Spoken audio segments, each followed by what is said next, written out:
नमस्कार, मैं हूँ शिवम द्विवेदी। जैसा कि बिहार ने अपना जातिगत जनगणना के आधार पर जो अपनी रिपोर्ट जारी की थी, वहीं महिला आरक्षण को लेकर अभी कुछ समय पहले बिल पास हुआ है जिसमें महिलाओं को 33% आरक्षण देने की बात कही है।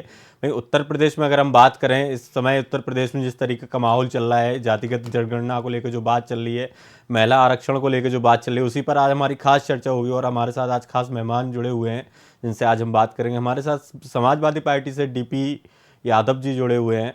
भाई अगर भाजपा से हम बात करें तो हमारे साथ प्रमोद दीक्षित जी जुड़े हुए हैं। आलोक सोती जी हमारे साथ, जो राजनीतिक विश्लेषक हैं। ये सभी मीडिया पैनलिस्टों का, प्रवक्ताओं का बहुत बहुत स्वागत है वीआईपी न्यूज़ में।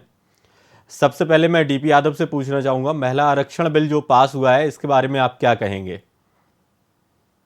जी देखिए, निश्चित रूप से महिलाओं को सशक्त करने के लिए, उनकी राजनीति में भागीदारी सुनिश्चित करने के लिए, उनको आर्थिक, सामाजिक और राजनैतिक रूप से मजबूत करने के लिए तमाम से उपाय होते हैं। लेकिन जो सबसे अहम और महत्वपूर्ण उपाय होता है, वो ये है कि महिलाओं की किस प्रकार से राजनीति में भागीदारी बढ़े, कैसे वो अधिक से अधिक संख्या में विधायक, सांसद चुन करके आएँ, जिससे जो कहीं न कहीं हमारी 50% की आबादी है, उनको सामाजिक न्याय, सामाजिक रूप से जो है मजबूत बनाया जा सके। आप देखिए जैसे कि पिछले काफ़ी दिनों से कोशिश हो रही थी कि महिला आरक्षण पास हो संसद में, लेकिन जो इसमें गतिरोध बना हुआ था, वो इसी बात को लेकर के बना हुआ था कि जो ये आरक्षण है, उसके अंतर्गत महिला जो पिछड़ी जाति की है, जो अल्पसंख्यक है, जो दलित है, जो आदिवासी है, उनकी भी भागीदारी सुनिश्चित की जाए। नहीं तो ये कुछ खास वर्ग की महिलाओं को ही केवल लाभ देने के लिए सिद्ध होगा, जो कहीं न कहीं आर्थिक और सामाजिक रूप से मजबूत हैं। तो मैं इसकी प्रमोद जी के प्रासंगिकता पास जाऊंगा। तभी। जिस तरीके से महिला आरक्षण जो पेश किया है संसद में, इस पर आपकी क्या राय है? भारतीय जनता पार्टी इसको किस नज़रिए से देखती है? देखिए, आज जब ये बिल पास हो गया है, जब इनको लगता है कि महिलाओं को आरक्षण मिल गया है, तो इनके दिमाग में एक चीज है कि महिलाओं के वोट कैसे घसीटे जाएं।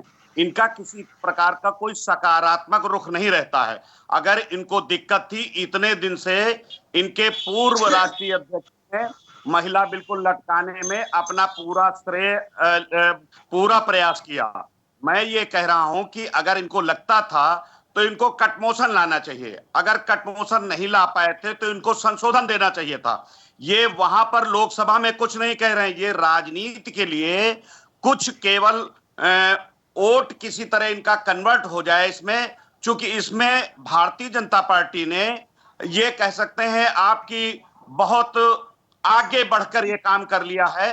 जो 20 साल से लटका हुआ मामला था महिलाओं के आरक्षण का, जिसमें कि माननीय मोदी जी ने उसको पास कराने का काम किया है, तो इसमें इनको अब दिक्कत आ रही है कि इनको लगता है कि कहीं भारतीय जनता पार्टी के साथ सारी महिलाएं न चली जाएं। क्योंकि जो अल्पसंख्यकों के लिए काम किया था पार्टी ने, और जो उन्होंने उनके यहाँ विभिन्न प्रकार की जो कुरीतियां चली आ रही थी उसको समाप्त करने का काम किया। इससे इनको लगता है नहीं, कि नहीं, सारी देखिए आप महिलाओं को भ्रमित मत करिए। आप महिलाओं को ये बिल अगर उनके पक्के हिस्से से, तो कहीं न कहीं 2014 में जब आपकी सरकार बनी, उसके बाद क्यों नहीं पास कराया? लेकिन अभी मेरे साथ आलोक शोती जी जुड़े हुए हैं, जो कि राजनीतिक विश्लेषक भी हैं। आप किस नजरिए से देखते हैं इस चाहिए बिल को? नहीं किया, देखिए, केवल बिल की तर्कहीन प्रमोद जी, रूप मैं से आपके पास महिलाओं। आ रहा हूं। मैं आलोक जी से पूछना चाहता हूं, आप किस नजरिए से देखते हैं इस चीज को?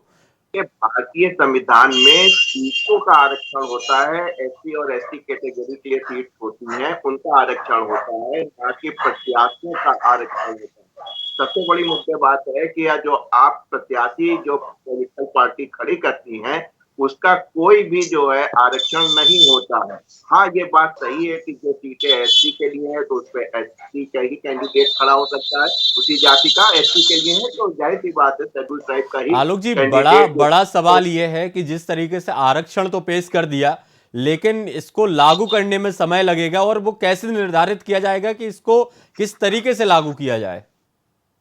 देखिए, इसको जो हम जनगणना होनी थी 2021 में, कोरोना की महामारी के कारण नहीं हो गई है, उसको डिले करा जा रहा है। तो जब वो जनगणना हो जाएगी, उसके पास परिसीमन हो जाएगा और उससे ही आपको आंकड़े पड़ेंगे कि किस क्षेत्र में जो है विशेष रूप से देखा जाएगा कि जहां पे महिलाओं का बहुमत होगा वहीं पे हमें उम्मीद है कि उनके लिए आरक्षण किया जाएगा, जैसा कि आप एससी और एसटी में केस में आप देखते हैं। यहाँ बड़ा प्रश्न ये है कि जो बात चल रही है कि ओबीसी महिलाओं के लिए आरक्षण, अरे भाई आप पॉलिटिकल पार्टी हैं, कैंडिडेट को टिकट आप देते हैं, आप क्यों नहीं एक कदम आगे बढ़ के आप अपनी जितने भी सीटें हैं सब पे आप ओबीसी को आप दे सकते हैं, यानी कि आप भी कुछ अपना स्वतः संज्ञान में लें और अपनी जब सीटों का डीपी यादव जी, निर्धारण जिस करें। तरीके से महिला आरक्षण पे तो सरकार बात कर रही है, पिछले साल का अगर डाटा उठा के देखा जाए तो एनसीआरबी की जो रिपोर्ट आई थी उसके मुताबिक 153 महिलाएं अपराध हो रहा था प्रदेश में। इस पर आप क्या कहेंगे? जी, निश्चित रूप से भारतीय जनता पार्टी की सरकार में महिलाओं का शोषण, महिलाओं के ऊपर अत्याचार और महिलाओं के साथ बलात्कार की घटनाएं चरम पर हैं। महिलाएं कहीं से भी सुरक्षित नहीं। आप देखिए, अभी कुछ दिन पहले उत्तर प्रदेश के अंबेडकर नगर में जब एक बालिका स्कूल से वापस आ रही है तो किस प्रकार से मनचले उसका दुपट्टा खींच करके सरेआम सड़क पर उसको ढकेल देते हैं, जिससे उसकी दर्दनाक मौत हो जाती है। आप देखिए, स्वयं उत्तर प्रदेश के ये हालात है। उत्तर प्रदेश में हालात ये हैं कि जो 10-90 की महिला पुलिसकर्मी है उनके साथ छेड़खानी होती है। आज उत्तर प्रदेश में महिलाएं दिन तो रात के दिन में भी सड़क पर सुरक्षित नहीं है, वो जा नहीं सकती है। उनके जी प्रमोद जी, कुछ कहना चाह रहे हैं, आपका क्या कहना? महिला अपराध को रोकना क्या सरकार की जिम्मेदारी नहीं है? सरकार की प्राथमिकता में बिल्कुल नहीं है महिला अपराध को रोकना। सरकार कहीं से भी ये नहीं चाहती है कि महिलाएं अमन चैन से रहे। आज तो उत्तर प्रदेश में स्थिति ये हो गई है कि अगर महिलाएं दिन में वापस घर से जा रही हैं तो शाम को सही सलामत घर वापस आएंगी कि नहीं आएंगी, ये सुनिश्चित नहीं है। तो लेकिन उत्तर प्रदेश के मुख्यमंत्री ना तो इसका कोई संज्ञान लेते हैं ना। जी प्रमोद जी कुछ कहना चाहते हैं? जी प्रमोद जी बोलिए। इस सरकार ने उनको डिमोलिश किया है, उनको मिट्टी में मिलाने का काम किया है। ज्यादातर अधिकांश बदमाश या तो जेल में है, अपराधी सर बदमाश की बात नहीं कर, मैं महिला अपराध में बात कर रहा हूं। महिलाओं के ऊपर जो अपराध हो रहा है, पिछले साल का जो डाटा कहता है, एनसीआरबी का जो रिपोर्ट आई थी उसके आधार पे 153 महिलाएं प्रतिदिन प्रताड़ित हो रही थी। उस पर आप क्या कहेंगे? छेड़खानी करने वाले तो समाजवादी पार्टी के लोग होते थे, आज वो लोग बिलों में घुसे हुए हैं, इसलिए महिलाएं पूरी तौर से सुरक्षित हैं। सर इसको आप पार्टी से जोड़ेंगे या ये प्रदेश के साथ जोड़ेंगे? आपका क्या कहना है? प्रदेश में सरकार आपकी है, आप प्रदेश आपके कंट्रोल में चलता है, प्रशासन आपके साथ में, तो आप इसको पार्टी से जोड़ के देख रहे हैं या आप इसमें महिलाओं पे जो अपराध हो रहा है उस पर कहीं ना कहीं सरकार किस तरीके से अंकुश लगा रही है, उस पर बात करिए सर। मैं फिर आपको बताऊंगा और फिर आप भी सहमत होंगे कि उत्तर प्रदेश में खास तौर से महिलाओं की सुरक्षा पहले से कई गुना हो गई है। आप समझ लीजिए कि 12 बजे 1 बजे रात में लड़कियां आपको अपने काम से घर आते जाते महिलाओं को, मां को, बहन को बैठाए स्कूटी पर प्रायः आपको लखनऊ शहर और अन्य जिलों में मिल जाए। शहर की मैं बता रहा हूँ, प्रतिदिन लखनऊ शहर में प्रतिदिन 10-12 महिलाओं के साथ अत्याचार हो रहा है। उनके साथ कहीं ना कहीं जघन्य अपराध से लेकर के लूट मार हत्या तक की नौबत आ जा रही है। चौराहों पर सुरक्षित नहीं है चौराहे, और स्कूल कॉलेज जो है वहां पर कहीं ना कहीं मंचले खड़े रहते हैं। 10-90 एक ऐसी व्यवस्था दिया था महिलाओं की सुरक्षा के लिए समाजवादी सरकार ने, जिसकी प्रशंसा अमेरिका तक हुई थी, उसको सही से सरकार नहीं चला पाई। भारतीय जनता पार्टी सरकार आने के बाद महिलाओं की सुरक्षा के लिए जो रोमियो स्क्वाड चलाया था उसका क्या हुआ? रोमियो स्क्वाड का क्या हुआ? जवाब देंगे आप? रोमियो स्क्वाड कहां पर है? क्या किसी के खिलाफ कोई कार्रवाई कर रहा है? अंबेडकर नगर की घटना पर आप क्या जवाब देंगे? नहीं है। और ना तो ये महिलाओं का आरक्षण चाहते हैं, इनके राष्ट्रीय अध्यक्ष चाहते हैं दलित अल्पसंख्यक महिलाओं को आप आरक्षण दीजिए, आरक्षण को पास कराइए। हम तो शुरू से यही कह रहे हैं, लेकिन आप तो ना दलित हितैषी है, ना महिला हितैषी है, ना अल्पसंख्यक हितैषी है, ना पिछड़े महिलाओं की हितैषी है। आप सिर्फ और सिर्फ ये चाहते हैं कि ये जी आलोक जी, आपका क्या कहना है? आपने जिस तरीके से महिला अपराध के बारे में जो बात चल रही है, इस पर आप क्या कहेंगे? इसको कंट्रोल होना चाहिए, इसके लिए कड़े कानून आने चाहिए? निजी अनुभव देना चाहता हूं कि हमारा एक मोहल्ला है, उसमें एक पान की दुकान थी। जैसे ही सरकार बदली, पहली बार की बात बता रहे हैं, वहां कुछ बच्चे खड़े हुए थे, काफी लोग थे, सिर्फ दरोगा जी बुलेट से आए, उन्होंने लड़कों से केवल इतना कहा कि बेटा देखो अब सरकार बदल गई है। उस दिन का है और आज का समय है, वो लड़के हमको कहीं नहीं दिखाई पड़ते। मैंने पान वाले पूछा कहीं भैया पता नहीं कौन थे, कहाँ आते हैं। तो जब निजाम बदला है तो आप ये जान लीजिए कि यहाँ पे भी एकदम शासन जो है बहुत घर से निकलने में या तो जेल में है में मिल चुके हैं। हमारी पार्टी को यही चिंता।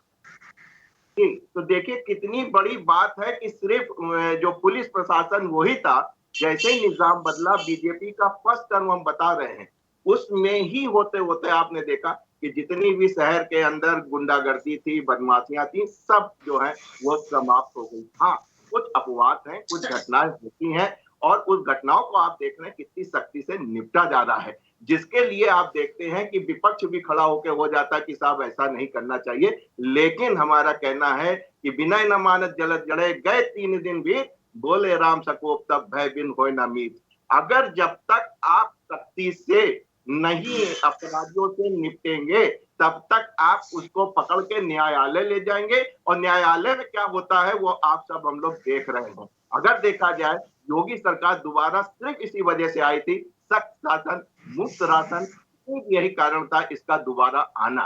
तो हमें उम्मीद है कि सरकार जो है सही तरीके से आगे बढ़ रही है। बिल्कुल आपने जिस तरीके से उदाहरण दिया, लेकिन सर इसमें रोजगार की भी अगर हम बात करें, युवाओं को रोजगार भी तो मिलना चाहिए। राशन और शासन तो ठीक है, लेकिन रोजगार पे भी तो बात होनी चाहिए सर। बिल्कुल ठीक कह रहे हैं, बगैर इंडस्ट्रियलाइजेशन होने के प्रदेश सबसे बड़ा जनसंख्या की दृष्टि में उत्तर प्रदेश सबसे बड़ा राज्य है देश का, युवा भी बहुत सारे हैं वहां पर, तो युवाओं को रोजगार के लिए भी तो सरकार को कदम उठाने चाहिए। क्या कदम उठा रही है सरकार अभी, और कौन कौन सी ऐसी योजनाएं लाई है जिसके माध्यम से युवाओं को लाभ मिल रहा हो? प्रमोद जी, मैं आपसे पूछना चाहता हूं, आपकी सरकार है जी। जहां तक आपने रोजगार की बात की, ये वास्तव में सही माने में सही दिशा में पूछा गया प्रश्न है। मैं आपको इसको धन्यवाद देता हूं। देखिए, आप अगर पीछे की सरकार माने 6 साल और आज लगातार एक बार में लाखों नौकरियां निकली हैं, जिनको बाकायदे टीवी चैनल्स पर दिखाकर उनको प्रमाण पत्र दिए गए हैं। ये पहला अवसर है जबकि कोई बेईमानी बगैर भर्तियां हो रही हैं। पहले ऐसे होता था कि इनके भर्ती गए अधिकारी गायब हो जाते थे। माननीय योगी जी की जब प्रथम बार सरकार आई और जैसे ही इनके किए गए जो अधिकारी भर्ती किए गए थे, जो लखनऊ से मुख्यमंत्री आवास से जिनके नियुक्ति पत्री और नियुक्ति के चिट्ठियां लिखी गई थी, वो सारे लोग अपनी सीटों से फरार हुए। और जब इनकी सरकार चली गई, जो भर्तियां हुई मैं आपको बताऊंगा, चाहे बिजली विभाग की भर्ती हुई हो, चाहे पुलिस की भर्तियां हुई हो, उनमें कोई, मैं एक बात आपको बताऊंगा, माननीय शैलजाकांत मिश्रा जी एक जांच किए थे जो सपा सरकार की भर्तियों की, पुलिस भर्तियों की थी, उसमें इन्होंने 6 जिनके 6 उंगलियां थी उनको भर्तियां कर दिया था। जो महिलाएं जिनके पेट में 5-5 महीने के बच्चे थे वो कैसे दौड़ी होंगी, केवल वहां पर बैठ के किन्हीं कारणों उनको भर्ती कर दिया गया। लोगों ने इनके एक बड़े नेता का नाम लिया जो अभी दूर थे, अब फिर इनके साथ हैं, तो उनके नाम आए कि उन लोगों ने इस प्रकार की मनमानी घरजानी भर्तियां लगातार कराई हैं। इनके राज्य में सीईओ की हत्या होती थी। अब आज की तारीख में अगर कोई बदमाश कहीं पुलिस के ऊपर एक फायर कर देता है, उसको मिलते ही मिट्टी में मिलाने का काम सरकार करती है। पुलिस वही है जो पुलिस इनके सामने नपुंसक बनी रहती थी, इनकी चपरासी आज वही गुंडे पर हजारों गुना भारी पड़ रही है। गुंडे की औकात नहीं है कि थाने के सामने से गुजर जाए। आज महिलाएं जिस प्रकार सुरक्षित है, मैं फिर कह रहा हूं, बात पर आपको विश्वास न हो, आप यहां से लेकर लखनऊ में कहीं, यहां से लेकर गाड़ी गोमती नगर तक जाइए, रात में 12:30 बजे आपको इस प्रकार के 50 सैकड़ों जिन लोगों के काम रात में नहीं चल रहे हैं, वो लड़कियां, महिलाएं आपको स्कूटी में जाती मिल जाएंगी। इसका मतलब है सुरक्षा, यहां पर आप सहमत हैं। ये विरोधी लोग तो एक बात के लिए इनको लगता है कि अब इसमें आरक्षण दे दिया जाए। अरे भाई, आपको कटमोशन लाना चाहिए था। आपको लोकसभा में संशोधन पेश करना चाहिए था कि इसमें ये कीजिए, वहां आप नहीं करते हैं क्योंकि आपको मालूम है अब ये पास हो जाएगा, अब आपसे रोकने का बूटे का मामला नहीं, ये केवल माननीय मोदी जी का अकेले का, उनकी पार्टी का और पूरे भारत की महिलाओं का सम्मान है, सम्मान हुआ है कि उनको ये अवसर मिला कि उनका ये 33% आरक्षण लागू किया गया। वरना आप सहमत हैं कि ये बिल देखिए कब कांग्रेस ने पेश किया था और मुलायम सिंह, लालू यादव जैसे लोग उसको बिल को कतई, वो तो खुलकर विरोध करते थे। इन लोगों ने महिला आरक्षण को लेकर जितना विरोध किया, अब इनको लगता है कि इसका किसी प्रकार पैचअप किया जाए। महिलाएं सब जानती हैं कि माननीय मोदी जी ने उसको किया है, भारतीय जनता पार्टी की सरकार क्या ने कहेंगे किया डीपी है। यादव जी, जिस तरीके से ये आरोप लगा है कि आपके जी शासन में भर्तियां गलत हुई हैं, 5-5 महीने की जो गर्भवती महिलाएं थी उनको भी भर्ती कर दिया गया, 6 उंगलियां थी उनको भी किया, आपका क्या कहना है इस पे? इन्होंने बहुत भाषणबाजी किया, मैंने धैर्य पूर्वक सुना, एक एक बिंदुवार मैं इनको जवाब दूंगा, ये भी धैर्य पूर्वक सुने, बीच में टोका टिप्पणी नहीं करेंगे, क्योंकि भारतीय जनता पार्टी के नेताओं की ये सबसे गंदी आदत होती है कि वो सुनते नहीं है, केवल दूसरे के बीच में इंटरप्ट करते हैं। आप बताइए, महिला आरक्षण बिल पर अगर माननीय नेताजी ने और लालू प्रसाद यादव ने पिछड़ी और अल्पसंख्यक और दलित महिलाओं के कल्याण के लिए बात किया था, उसको संसदीय समिति को सौंपने के लिए बात किया था, क्या गलत किया था? क्या महिलाओं के साथ न्याय नहीं होना चाहिए? और महिलाओं को महिला आरक्षण के बिल के नाम पर जो झुंझुना पकड़ा रही है भारतीय जनता पार्टी, 2014 में सरकार बनी, 2019 तक रही, एक बार भी नाम नहीं लिया। और देखिए फिर बोलने का ये प्रयास कर रहे हैं, इनसे कहिए ये शांत रहे। अगर मैंने बिंदुवार सुना तो बिंदुवार जवाब ले, नहीं तो मैं बोलने नहीं देता भारतीय जनता पार्टी के झूठे लोगों। मक्कारी मत करो चैनल पर बैठ करके, एक एक बिंदुवार बोलो। जी आप अपने टॉपिक पर आइए डीपी जी, आप टॉपिक पर आइए अपने। जितनी भर्तियां हुई सपा सरकार में, भारतीय जनता पार्टी के नेताओं ने उसकी जांच करवा ली और कोई भी भर्ती दागदार नहीं निकली, किसी भी भर्ती में कोई खामी नहीं निकली और सारे के सारे लोग इस समय नौकरी कर रहे हैं, इस समय अपनी ड्यूटी को निभा रहे हैं। और भारतीय जनता पार्टी की सरकार में अभी 69,000 शिक्षक की नौकरी निकली थी, उसमें जिस प्रकार से पिछड़ों के आरक्षण को भारतीय जनता पार्टी ने समाप्त करने का काम किया, वो कोर्ट में मामला अटका हुआ है। और जितनी भी भर्तियां हो रही है सब साल भर पकड़े जा रहे हैं भारतीय जनता पार्टी की सरकार में। सब भर्तियां भारतीय जनता पार्टी के नेताओं के घर पर कापियां लिखी जा रही है, वहां पे सॉल्व की जा रही है भारतीय जनता पार्टी के नेताओं के। आप ध्यानपूर्वक सुनिए, जो ये कह रहे हैं कि कहीं ना कहीं जो सुरक्षा की बात कर रहे हैं, मैं अपना अनुभव बताऊं, लखनऊ के बीच शहर में इंदिरा नगर में एक स्कूल है, वहां पर डीपी यादव जी, आपने शिक्षा की बात की, शिक्षक की भर्ती की बात की, मैं आपसे एक बात जानना चाहता हूं। आपके समय में शिक्षा मित्र हुआ करते थे यूपी में, जिनको परमानेंट किया गया था, क्या लगता है आपको वो सही रास्ता सरकार ने चुना था या वापस से भारतीय जनता पार्टी ने उनको फिर से वहीं लाके खड़ा कर दिया, सिर्फ कुछ तनख्वाह बढ़ाई, वो सही रास्ता था? क्या मानना है आपका?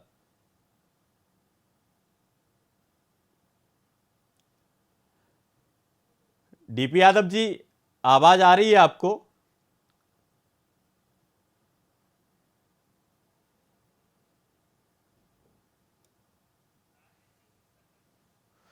आलोक जी के पास जाना चाहूंगा। आलोक जी, आपको आवाज आ रही है? जी आपकी आवाज आ रही है मेरे पास। शिक्षा मित्र यूपी में एक बड़ा मामला उठा था, एक समय सपा सरकार में उनको परमानेंट कर दिया गया था और एक जो अध्यापक है आज जो आता है निकल के, उसके बराबर उसकी तनख्वाह थी। आपका क्या मानना है, वो सही रास्ता था या जो अभी प्रक्रिया चल रही वो सही है? जी बिल्कुल, निश्चित रूप से एक प्रक्रिया के तहत शिक्षा मित्रों का गठन किया गया था और ये हमने नहीं किया था, कल्याण सिंह की सरकार ने किया था। वहां पर युवाओं का शोषण हो रहा था, उसको नियमित किया गया था, उनको बाकायदे ट्रेनिंग दी गई थी, लेकिन भारतीय जनता पार्टी को वो भी नहीं पचा और उन सैकड़ों हजारों शिक्षा मित्रों को बेरोजगार करने मैं आलोक जी की राय जानना चाहूंगा। आलोक जी, आपका क्या कहना है इस पे? कि सपा सरकार ने जो उनको पदोन्नति दी थी वो मसला जो है सुप्रीम कोर्ट तक गया था। सुप्रीम कोर्ट ने उनकी शिक्षा के आधार पे वो पदोन्नति उनकी जो है डिस्क्वालीफाई कर दी गई थी, जिसकी वजह से उनके पास जीविकोपार्जन के लिए एक बहुत बड़ा धर्म संकट आ गया था सामने में। फिर सरकार ने जो है कुछ योजनाएं निकाली जिस तरीके से उनको सर्वाइव कराया गया। तो जब भी कोई भी सरकार ऐसा नियम बनाए जो उनके अधिकारीगण है कि उनको ये पता होना चाहिए ये केस जो है हाई कोर्ट से होता हुआ सुप्रीम कोर्ट तक जाएगा।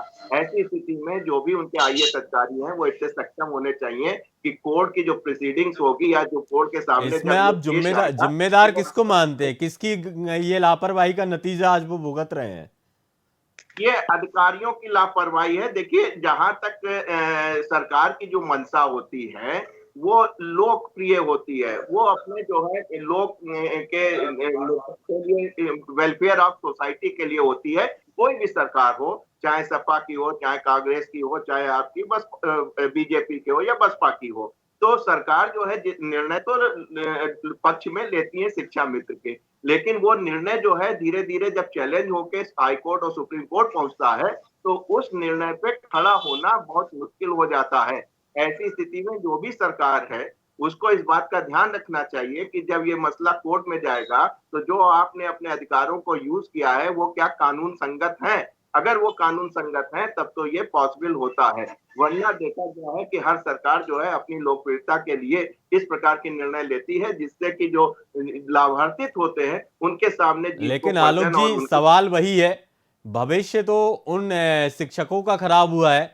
बहुत सारा लंबा समय था उनका जिनमें उन्होंने पढ़ाया, एक उम्मीद के साथ जुड़े हुए थे, लेकिन आज अगर ये हवाला दिया जा रहा है कि उस समय के अधिकारियों का निर्णय गलत था, लेकिन इसका नुकसान तो उनको शिक्षा मित्रों को भोगना पड़ रहा है।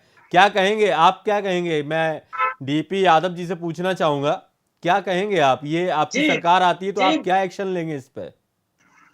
बिल्कुल उनको नियमित किया जाएगा। देखिए, बाकायदे उनको ट्रेनिंग दे करके कहीं ना कहीं समायोजित करने का काम किया गया था जिससे वो पढ़ा रहे हैं छात्रों को तो वो एक सम्मान पूर्वक, क्योंकि उसमें ये बताइए बहुत अगर देखा जाए, आंकड़े उठाए जाए तो महिलाओं की संख्या भी काफी थी उसमें। जी बिल्कुल। तो ये बताइए, अगर भारतीय जनता पार्टी की सरकार को लगता है कि वो नहीं पढ़ा पा रहे हैं ठीक से, इनका समायोजन गलत था, तो उनको हटा दे फिर शिक्षा मित्रों को, आखिर क्यों रखे हैं? जब वो भी पढ़ा ही रहे तो समान कार्य का समान वेतन दीजिए। बराबर शिक्षकों को उनको क्या नहीं सम्मान दे रहे हैं आप? तो ये भारतीय जनता पार्टी की सरकार शिक्षक हो, छात्र हो, युवा हो, महिलाओं सबको ठगने का काम कर। मैं 2 उदाहरण दूंगा, आप देखिए। इस समय देश में जो बेरोजगारी है वो सबसे चरम पर है, ऐतिहासिक बेरोजगारी है। 7.9% की दर से भारतवर्ष में बेरोजगारी बढ़ रही है। और जो अभी प्रधानमंत्री जी ने बहुत डंका पीटा था कि G20 का सम्मेलन हो रहा है, इसमें बहुत खर्चा बर्चा किया, 900 करोड़ के खर्चे को 4000 करोड़ पहुंचा दिया, उसमें जो G20 के जो देश हैं वो सबसे ज्यादा अगर बेरोजगारी कहीं है तो भारतवर्ष में है। और प्रति व्यक्ति आय के मामले में G20 के सभी देशों में भारतवर्ष की सबसे कम है। तो प्रधानमंत्री जी किस चीज का डंका पीट रहे हैं? आखिर क्या कहना चाहते हैं? क्या कहेंगे प्रमोद जी आप, जिस तरीके से G20 पर सवाल उठाया गया है? सरकार आपकी है, केंद्र में आपकी सरकार है, आपका क्या कहना है इस पे? लगता है प्रमोद जी तक आवाज नहीं पहुंच पा रही। आलोक जी, आपका क्या कहना है?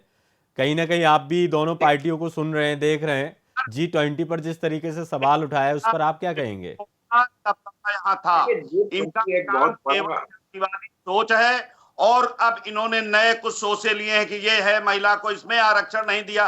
अरे आरक्षण को रोकने वाले, जो महिलाओं का आरक्षण हुआ रोकने वाले तो साहब आपके राष्ट्रीय अध्यक्ष ही थे पुराने।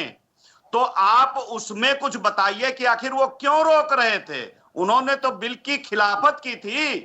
तो इस पर आप कुछ नहीं बोलते, आप दूसरी जगह चले जाते हैं। आप रहिए ट्रैक पे।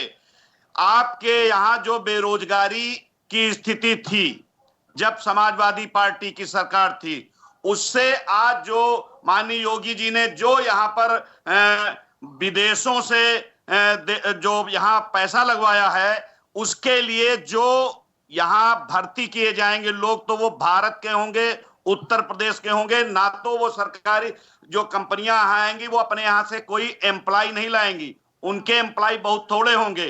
तो जो भी सम्मेलन हो रहे हैं, जो इसलिए हो रहे हैं, ये खाली लोक कल्याण को लेकर किए जा रहे हैं। यहां किसी को विदेशों में होटल नहीं बनवाने हैं, किसी मोदी को, योगी को, ना उनको कहीं पैसा इकट्ठा करना है, ना उनके कोई भाई भतीजे आ रहे हैं, ना उनके बहू को एमपी बनाना है। यहां किसी की कोई बहू एमपी नहीं बनेगी, ये आप समझ लीजिए। और हमने तो आपकी बहू को भी, जो आपकी बहू है, जो आप नहीं संभाल पाए, उसको भी हम कुछ ना कुछ यहाँ समायोजित करेंगे, सम्मान करेंगे। एक महिला का जिसका आपकी पार्टी सम्मान नहीं कर पाई, उसको छोड़कर भारतीय जनता पार्टी का दामन थामना पड़ा। अगर वो भारतीय जनता पार्टी की सरकार में है, उनका पूरा सम्मान आदर होता है और किया जाएगा। अभी भी उनका सम्मान जिस प्रकार किया जाता है, आप सोचिए कि महिलाओं का सम्मान हमारे यहाँ कैसा है भारतीय जनता पार्टी में, कि जो समाजवादी पार्टी, समाजवादी विचारधारा के लोग थे, अगर उनको लगा कि वहां पर सब कुछ उल्टा सुल्टा हो रहा है, जातिवाद हो रहा है, लोगों के साथ अन्य, आप क्या महिलाओं की बात करोगे जब आप अपनी महिलाओं को न्याय नहीं दे पाते हो, घर की परिवार की महिलाओं को न्याय नहीं दे पाते हो, आप अब परिवारों के न्याय दिलाने चल दिए। अरे भाई कुछ तो सोचिए, आप अपने लोगों को ही ठीक कर लेते, उतना ही बहुत था। आप कह रहे हो कि हम महिलाओं के बड़े ही चिंतक हैं। डंका पीटने से कुछ नहीं होता, कुछ धरातल पर, जमीन पर करके भी दिखाइए। जब आपको अवसर मिला था, आपको करना चाहिए। आज ऐसे थोड़ी होता कि आप इतनी दूर पीछे पड़े होते। अगर आपने कुछ किया ही होता। भारतीय जनता पार्टी की सरकार कर रही है और 24 में जितनी सीटें माननीय मोदी जी को मिली थी, भारतीय जनता पार्टी को आई थी, आप उसमें 10, 12, 15 सीटें और जोड़ लीजिए। इतने से फिर सरकार बनेगी और आपको हो सकता है कि उत्तर प्रदेश में अब की बार एक भी सीट, उसकी एमपी की सीट, एक भी सीट से सामना ना हो। आप देखना, आपकी चीजों को लोग देख रहे हैं, आपकी गुंडों का समर्थन लोग देख रहे हैं, आपका जातिवाद लोग देख रहे हैं, आपकी जो सोच है कि इनको गाली दिलाना, आपके INDIA गठबंधन के बारे में क्या कहेंगे? जो इंडिया गठबंधन बनाया है उस पर क्या कहेंगे आप? समाज को तोड़ने का काम कर रहे हैं, कुचक्र कर रहे हैं, जो शायद आपका पूरा नहीं होगा। इंडिया गठबंधन के ऊपर क्या कहेंगे, क्योंकि इस बार तो लोकसभा का चुनाव इंडिया गठबंधन के साथ लड़ा जा रहा है। देखिए, जो इंडिया गठबंधन है, आपको मालूम है कि डरे लोगों का एक समूह है, जो कहीं से कुछ नहीं कर पाए, जो अपनी पार्टी को लगातार डुबोने का काम किए, उन लोगों का एक समूह बन गया है ये। तो आपको भले लगता हो, इनको जो समाजवादी पार्टी के हमारे मित्र हैं, इनको हो सकता लगता हो कि इनका कुछ हो रहा है। अभी सारे नौवा कितने बार कहा जजमान सामने आ रहे हैं। अभी आप देख लेना, ये 24 का चुनाव होगा, आपकी सारी वो बाछें खिल जाएंगी। कहीं के मन में अगर आपके मुगालते हो, तो उसमें वो मुगालते आपके सब नहीं सफल होंगे। उसमें कई लोग, कई विचारधाराओं के लोग, कई इधर उधर के लोग, सब लोग उसमें शामिल हो गए। किसी ने अपना प्रत्याशी ही नहीं उतारा। और आलोक जी के पास आना चाहूंगा। इंडिया गठबंधन जिस तरीके से हुआ है, क्या कहना है आपका? आप राजनीतिक विश्लेषक हैं, आपका क्या मानना है इस पे? देखिए, जहां तक इंडिया गठबंधन की बात है, काफी बड़ा समूह है, 26 लोगों का समूह है, लेकिन इनके अंदर द्वंद्व बहुत ज्यादा है। अभी देखिए, 5 स्टेट के इलेक्शन होने हैं और इसमें गठबंधन की भूमिका को देखिए, सब एक दूसरे के अगेंस्ट लड़ रहे हैं। सबसे मुखर जो है इस समय केजरीवाल साहब हैं, वो जाके छत्तीसगढ़ में भूपेश पटेल के अगेंस्ट जो है करप्शन की बात करते हैं, और इसी तरह वो राजस्थान और मध्य प्रदेश में भी जो है कांग्रेस के अगेंस्ट खड़े होके जो है वो लड़ रहे हैं। तो ये अजीब सा एक गठबंधन है जो कह रहा है कि हम गठबंधित तो हैं, लेकिन विधानसभा के लिए नहीं है, केवल लोकसभा के लिए है। इस प्रकार की राजनीति मैंने अपने जीवन में नहीं देखी। हालांकि 1977 तो क्या ये मान लिया जाए कि ये गठबंधन जो हुआ है वो किसी पार्टी के खिलाफ नहीं, प्रधानमंत्री के खिलाफ हुआ है? जी, जब लोकसभा के लिए आपने गठबंधन किया है, विधानसभा में आपका गठबंधन नहीं है। अभी आप देखिएगा, जब सीटों का बंटवारा होगा लोकसभा के लिए, तब आप देखिएगा कि केजरीवाल साहब कहेंगे हम दिल्ली से आपको एक भी सीट नहीं देंगे, हम पंजाब में 13 सीट जीत रहे हैं। ऐसी स्थिति आएगी तो आप देखिएगा उस समय बहुत ही विषम परिस्थिति हो जाएगी। अभी तक आपका मुख्य संयोजक ही नहीं हुआ। नीतीश जी एक सपना पाले बैठे थे, कम से कम जो है चीफ कोऑर्डिनेटर ही बन जाए, एक संयोजक बन जाए, मुख्य संयोजक बन जाए। कोई मुख्य संयोजक ही नहीं है, कोई आपका चेहरा नहीं है, सब बराबर के हैं। तो ये बात 1977 में, तो हमारा जो आज का जो मुद्दा था महिला आरक्षण को लेकर, जिस पर हमने बात की, उसके साथ साथ हमने और भी कई मुद्दे रखे हैं। जिस तरीके से महिला आरक्षण बिल जो पास हुआ है संसद में और 2029 से जो लागू होने वाला है, अभी जनगणना होगी उसके आधार पर वहीं बिहार ने देखा जाए तो जिस तरीके से जनगणना, जातिगत जनगणना कर सबको चौंका दिया है, मामला कोर्ट में चला गया है। वहीं अलग अलग प्रदेशों का मानना है कि ये गलत है, कई पक्ष है, कई दल इसका साथ दे रहे हैं, कई दल इसके खिलाफ जा रहे हैं। उत्तर प्रदेश में देखा जाए तो एक अहम मांग उठी है कि पूर्वांचल को अलग किया जाए। ऐसी हमारी तमाम चर्चाएं इस समय होती जा रही हैं। हम देखते जा रहे हैं जिस तरीके से जो पार्टियां आ रही हैं, अपना अपना मत दे रही हैं, अपनी अपनी बात रख रही, बड़ा दिलचस्प होगा आने वाले समय में किस तरीके से पार्टियां क्या क्या अपना रुख करती हैं, किस तरफ जाती हैं। और इंडिया गठबंधन को लेकर जो हमारी बात चल रही है, जो जिस तरीके से पक्ष रखा है कि इंडिया गठबंधन जो हुआ है विधानसभा में अलग है, लोकसभा में अलग है, ये बड़ा देखना आगे लोकसभा के समय देखना बड़ा दिलचस्प होगा किस तरीके से गठबंधन काम करता है और किस तरीके से आने वाले समय में ये अपनी सफलता हासिल कर पाता है या नहीं कर पाता है। फिलहाल के लिए इतना ही। देखते रहिए VIP न्यूज। नमस्कार। हत्या को करने वाले